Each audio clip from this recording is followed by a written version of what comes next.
જ્યારે આપણે આપણા ભવ્ય જ્ઞાન વારસાની વાત કરીએ ત્યારે મનમાં શું આવે?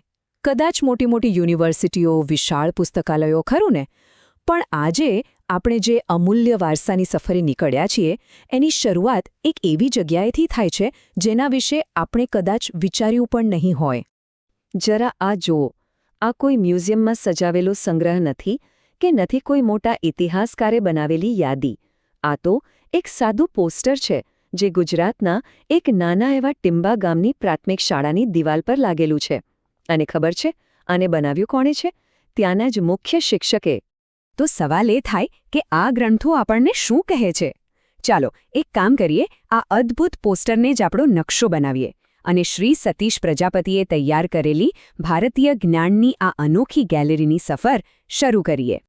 જો કોઈ પણ સંસ્કૃતિને સમજવી હોય ને તો સૌથી પહેલાં એની મૂળભૂત વાર્તાઓને સમજવી પડે.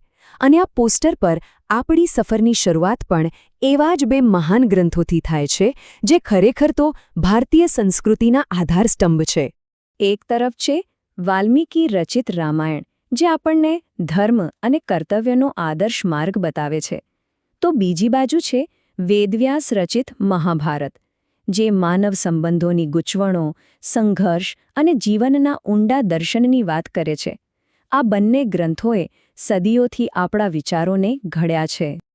પણ આવા મોટા મોટા વિચારો અને ઊંડી વાર્તાઓ કહેવા માટે એક મજબૂત અને વ્યવસ્થિત ભાષા તો જોઈએ ને. તો બસ અહીંથી આપણી સફર એવા વિભાગમાં પ્રવેશે છે જેણે આ વિચારોને અને વાર્તાઓને જીવંત કરી દીધી, એટલે કે ભાષા, સાહિત્ય અને નાટ્ય. કોઈપણ ભાષાનો પાયો એનું વ્યાકરણ હોય છે.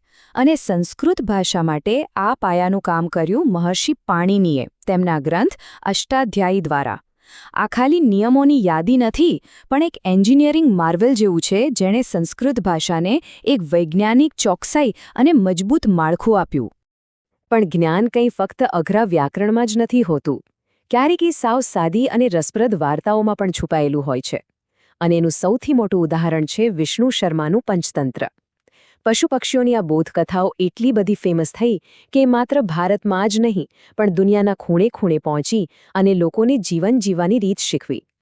અને પછી તો નાટકો અને કવિતાઓની આખી એક દુનિયા ખુલી જાય છે. આ પોસ્ટર આપણને ભરત મુનિના નાટ્યશાસ્ત્રથી લઈને વિશાખ દત્તના મુદ્રા રાક્ષસ અને મહારાજ શૂદ્રકના મૃચ્છકટિકમ સુધી લઈ જાય છે. આ બધી રચનાઓ જોઈને ખ્યાલ આવે છે કે એ સમયમાં કળા અને અભિવ્યક્તિ કેટલા ઊંચા સ્તરે પહોંચેલા હતા.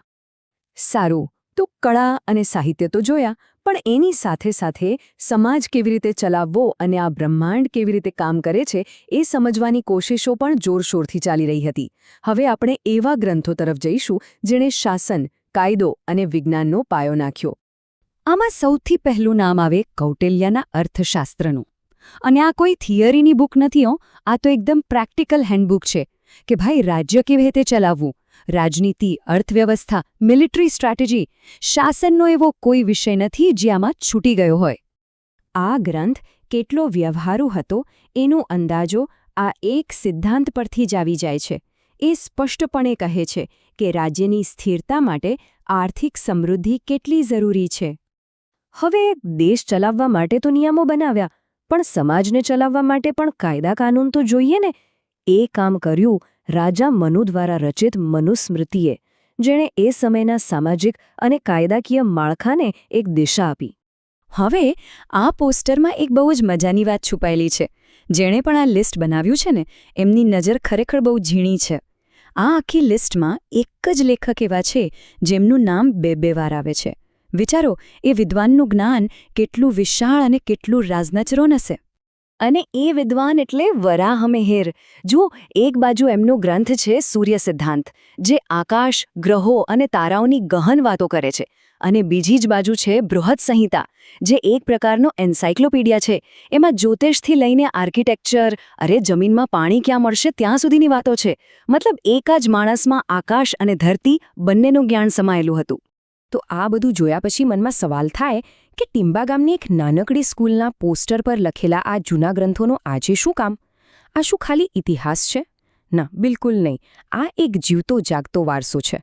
અને આનો સૌથી સચોટ જવાબ છે ને એ આપણને પાછો એ જ પોસ્ટર પર લઈ જાય છે. ચલો ફરી એકવાર એ પોસ્ટરને ધ્યાનથી જોઈએ. નીચે શું લખ્યું છે? સંકલન સતીશ પ્રજાપતિ, મુખ્ય શિક્ષક, ટીંબા ગામ પ્રાથમિક શાળા. આજ તો ખરી વાત છે. જ્ઞાનની આ મશાલ આજે કોઈ મોટી યુનિવર્સિટીનો પ્રોફેસર નહીં, પણ એક ગામનો સમર્પિત શિક્ષક જ જલતી રાખી રહ્યો છે. આપણા વારસાની અસલી તાકાત આ જ છે. આ આખી વાત આપણને વિચારતા કરી દે છે ને કે આપણી આસપાસ આવી કેટલીય નાની નાની જગ્યાઓ પર આવું કેટલુંય જ્ઞાન અને પ્રેરણા છુપાયેલા પડ્યા હશે. અને જ્યારે આ પ્રાચીન વારસો આજના શિક્ષકોના હાથમાં જીવંત બને છે ત્યારે એ આપણા ભવિષ્યને કેવી નવી દિશા આપી શકે છે.